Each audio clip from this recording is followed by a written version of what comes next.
Ok, entonces, Rita, bienvenida seas a este espacio. Ya Rita nos ha acompañado en otros años y ella es investigadora y escritora autodidacta, quien ha presentado 13 libros donde comparte sus investigaciones sobre familias, personajes e instituciones. Participa también en los encuentros de historia regional y tiene a su cargo el Archivo Histórico de Jovita en Córdoba, Argentina. Bienvenida seas, Rita, y el espacio es tuyo. Bueno, muchas gracias a ustedes por esta oportunidad para hacer conocer un poco la historia argentina con respecto a esto del mausoleo de Miriam Stephens y las dudas que quedaron con respecto a su muerte. Ese es el tema que yo estuve investigando y bueno, quedaron muchas dudas con respecto a qué pasó realmente, dado los antecedentes y los hechos posteriores de Raúl Barón Visa, el esposo de Miriam Stephens, que es quien hizo construir este mausoleo. Algunos lo nombran como un hecho de amor y otros de arrepentimiento. Bueno, Barón Visa y Miriam se conocieron en Europa, donde ella era una destacada actriz. Bueno, el nombre de ella, como ya está ahí en el PowerPoint, era Rosa María Rossi. Bueno, ahí se conocieron y se conocieron en Venecia. Según los informes, fue un casamiento espectacular, donde se contrataron todas las góndolas como acompañando a la pareja que se casaba ese día en Venecia. Bueno, fue un hecho muy, muy destacado.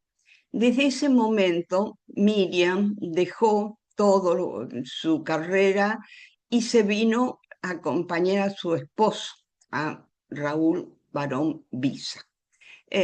Bueno, desde ese momento ella dejó su actuación estelar, pero empezó a cultivar otra pasión, que era la aviación.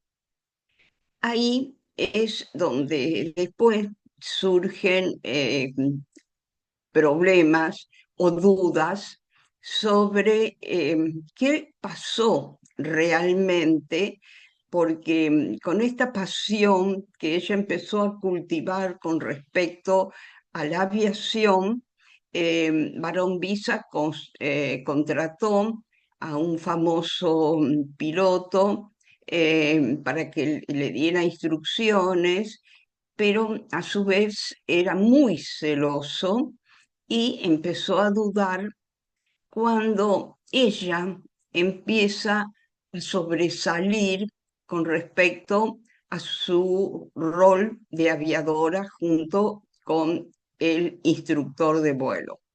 Bueno, fue siempre una persona muy, muy de avanzada, muy de romper códigos y resuelven con el instructor hacer un viaje que no se había hecho en la Argentina por ningún medio todavía, que era unir las 14 capitales de las provincias argentinas.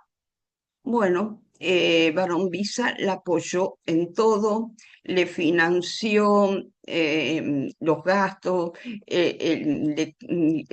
regaló un avión que lo designan con el nombre de El Chingolo. Por eso iba a ser un hecho, porque era, ¿por qué el nombre el chingolo? Porque es como el animalito clásico de la Argentina. El chingolo es un pájaro que vuela alto. Bueno, de ahí era el hecho que se iba a dar de unir esas provincias. Las primeras capitales se unieron sin problemas, todo parecía marchar perfectamente, hasta que en un momento tienen un pequeño accidente, pero que el avión queda inutilizado. Entonces, Barón Visa le manda otro que lo denominan el Chingolo II.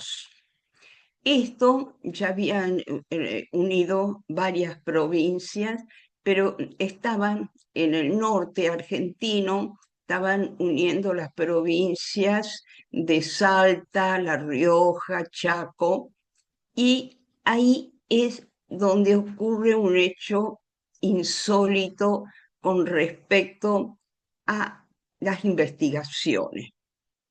¿Por qué la noticia se supo inmediatamente? Estamos hablando del año 31, donde las comunicaciones no tenían la rapidez que tienen ahora. Sin embargo, al instante se supo de este accidente, porque algunos suponen que esto ya estaba todo preparado. Incluso otro de los hechos que llamó la atención es que ellos estaban vestidos con ropa común, ropa de civil, siendo que Miriam Stifford nunca subió a un avión sin tener todo el equipo de aviación. Y aparecen los dos cuerpos con ropa de civil. Eso ocurrió en un pasaje en San Juan, donde, bueno, a partir de ahí, Barón Visa hizo construir un monolito, ahí donde cayó el avión. Bueno, hay una serie de hechos que no quedaron registrados exactamente, porque en ese momento nadie pensó que esto iba a tomar tanto vuelo. Eh, lo que sí, las posteriores actuaciones de Raúl Barón Visa dieron lugar a todo esto que fue surgiendo, porque ella enseguida fue enterrada en el Panteón de los Barón Visa en la Recoleta. Eh, o sea que había una afinidad familiar y todo. A partir de ahí, Barón Visa decide construir un monumento que en algunos casos se lo consideran como un hecho de amor, como el Taj Mahal, eh, que son monumentos al amor, pero en otros lados se habla de un monumento de arrepentimiento.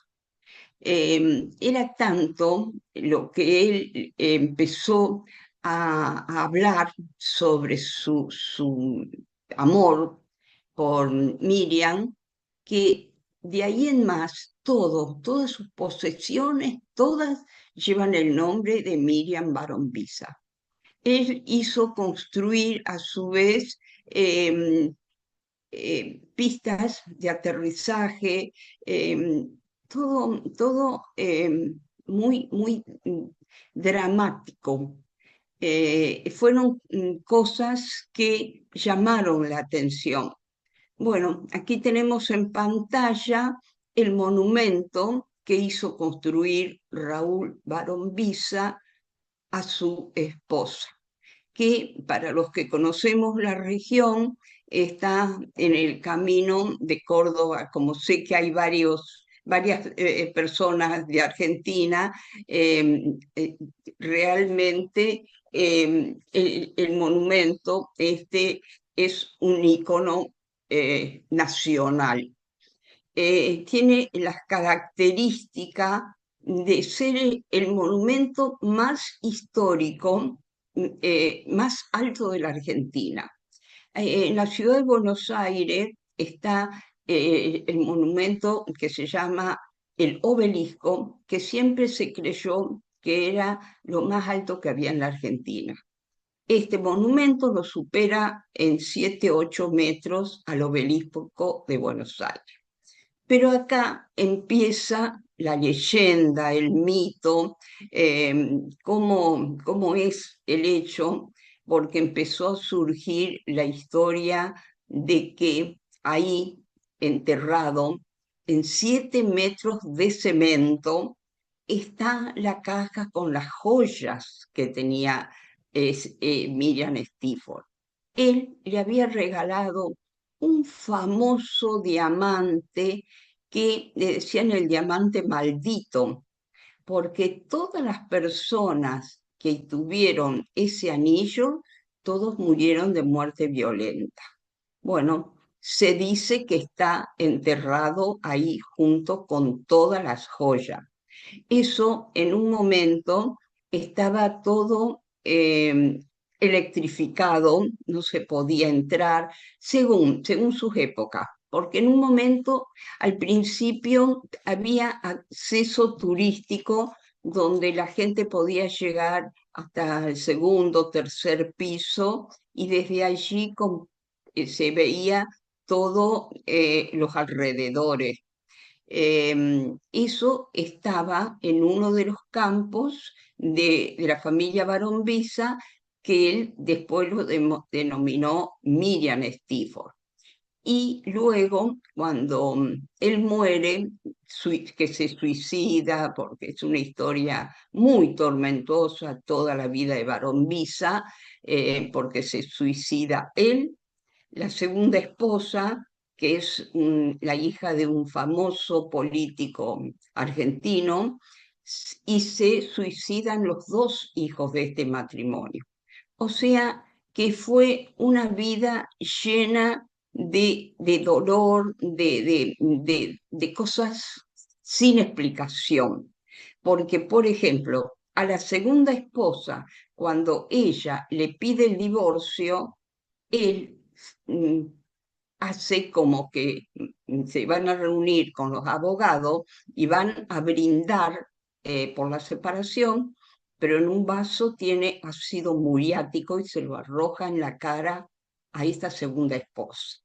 Entonces, eso da pie a la idea de que con respecto a Miriam Stephens también pudo haber pasado algo raro. No se terminó de conocer cuáles fueron las causas exactas de la caída del avión. La leyenda y los mitos hablan de sabotaje del segundo chingolo. De ahí en más, lo demás son todas leyendas, son todas conjeturas sobre la muerte de Miriam Visa. O sea, Miriam Stephens, pero ella usaba también el apellido Visa, siendo que es un apellido Visa muy importante en la historia del sur de Córdoba, porque tenía muchas propiedades, eran de familias muy poderosas económicamente, los Visa, y él era un excéntrico que se le adjudica a él la frase de tirar manteca al techo.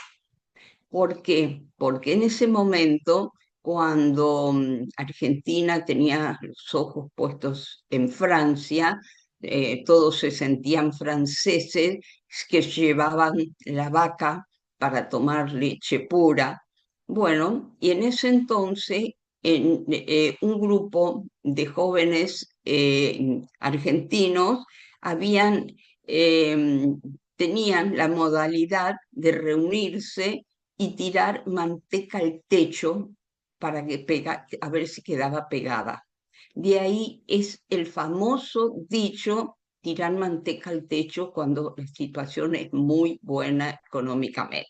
Esto es al margen, no viene al caso, pero habla de una situación especial de Barón Visa. Por eso todo lo que se diga son conjeturas, pero con una base en la modalidad, el estilo de vida y las consecuencias que tuvo Barón Visa, o no sé si las consecuencias o el estilo de vida que llevó Barón Visa. Este monumento fue construido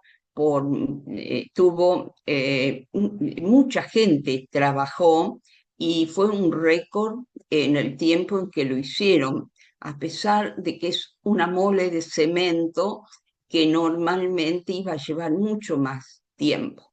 Pero él contrató todo lo que hacía falta, puso el dinero que hiciera falta para construir este monumento.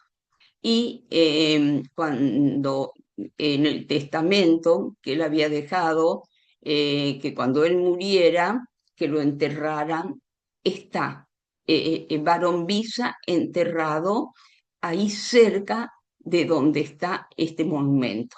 Eso ya había sido expuesto en forma testamentaria porque él se suicida el mismo día que le arroja en la cara el ácido muriático a la segunda esposa. Él se suicida cuando la policía lo va a prender. Él está acostado en el mismo lugar, en su mismo departamento. Él se había suicidado. Así que es una historia difícil de explicar a los que no conocen la raíz de, o sea, la idiosincrasia del argentino de ese momento, que era muy de buscar destacarse y con los ojos puestos en Europa. Eso era la característica de ese entonces. Por eso, lo que llamó la atención más que nada fue el amor de Miriam, que dejó todo para seguirlo, que fue admirable en todos los aspectos, aunque quizás él eso no lo valoraba y su idiosincrasia negativa, nefasta, veía fantasmas en todos lados. Y así surge la leyenda del sabotaje del Chingolo 2. Y después sí hizo poner monumentos y monolitos y recordatorios y placas, todos hablando bien de Miriam. Ahora, ¿qué pasó realmente? Se lo llevó a la tumba. Nos quedó esto que hoy está bastante abandonado. Las personas que transitan por esta zona eh, hablan del abandono que tiene en este momento. Esto porque, lógicamente, al no tener herederos, nadie se hizo cargo de mantener este monumento mortuorio y quedó abandonado. Yo no sé si el tema es para este tipo sirve esta investigación, pero me pareció que habla mucho de la idiosincrasia argentina. Por eso me aparté un poco de los temas clásicos hablando con la eternidad, para contar una historia distinta, muy argentina, muy particular, donde generaciones enteras, eh, porque yo la última parte de la historia de los Barón Visa la viví cuando se suicidó el último hijo y eso, bueno, fue una conmoción en todo el país. Entonces, son esas cosas que quedan arraigadas en los sentimientos de uno y quiere darlos a conocer en un medio fuera de la gente que nos conoce interiormente a los argentinos. Esa fue mi contribución, si es válida, para este espacio, pero me pareció que no se salía de, del hecho de la eternidad, porque Miriam está entre esos seres que son eternos, que transitaron un momento muy difícil, aunque ella vivió una vida muy especial desde su época en Europa, desde sus triunfos como artista de cine y de teatro, pero después tuvo un final muy triste, muy doloroso, eh, cuando ella fue enterrada en el cementerio de la Recoleta, que es el cementerio más importante que tiene la Argentina. El entierro fue acompañado por una flota de aviones. O sea, Barón Visa no escatimó gastos ni hechos que pudieran mantener vivo y presente el recuerdo de esta mujer.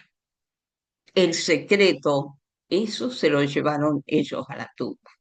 Bueno, espero les haya interesado el tema y bueno, estoy disponible para las preguntas que quieran hacer a lo mejor.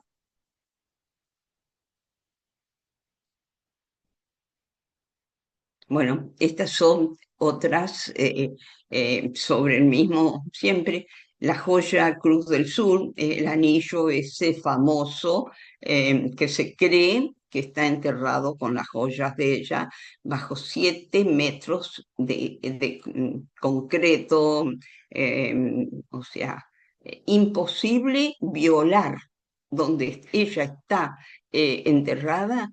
Es humanamente imposible llegar a donde está el cuerpo y la famosa joya de Miriam Stephens. Eso es el mensaje que nos deja Barón Villa, donde pienso que él no quiso compartir a Miriam con nada ni con nadie.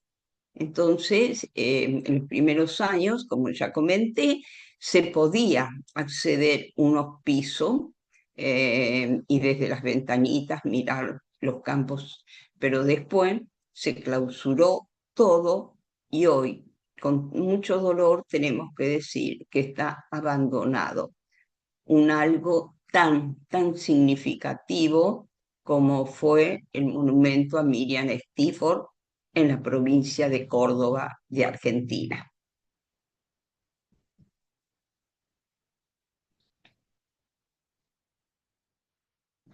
Bueno, acá está una de las cosas que yo comenté, eh, que quedaron muchas en los sacados de internet, toda la investigación y todo. Y bueno, esas son las cosas que no se alcanzó a determinar, que la justicia no alcanzó a llevar. El secreto se lo llevó Barón Visa porque ella, pobre, no pudo reaccionar. Cuando cayó el avión, murieron instantáneamente. Así parece. Bueno, acá vemos en este recuadro es las dudas que quedaron por qué esa chaveta se perdió o nunca estuvo. Esas son las investigaciones judiciales con respecto a la muerte. Por eso queda la duda, ¿accidente o algo más?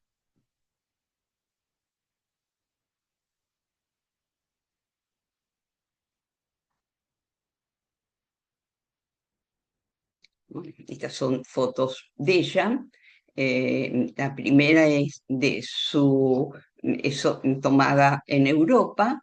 Las otras dos ya es cuando ya se había apasionado con la aviación. Ella no sabía, no conocía nada de aviación hasta que llegó a la Argentina y empezó a estudiar con Fuchs, este instructor, que bueno, que lo arrastró a la muerte a él también.